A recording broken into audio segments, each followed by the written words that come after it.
Nagpaalala ang Department of Labor and Employment DOLE sa mga employer hinggil sa tamang pasahod sa mga special non-working holidays sa mga susunod na araw.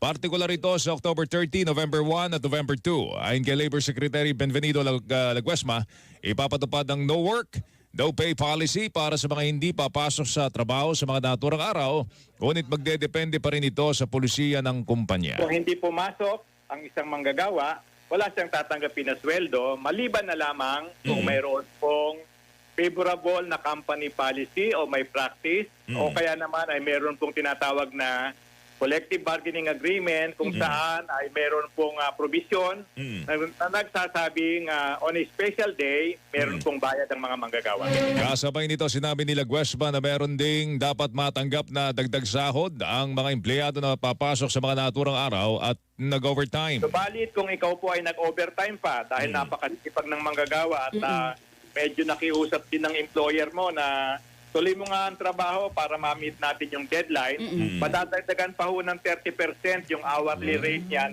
sa nasabing araw. Magaling.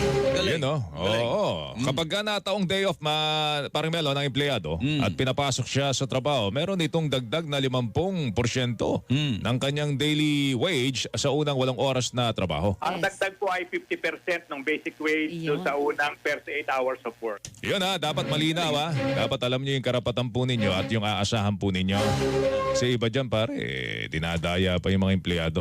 Tinig po ni Labor Secretary Benvenido Laguesma. Ito.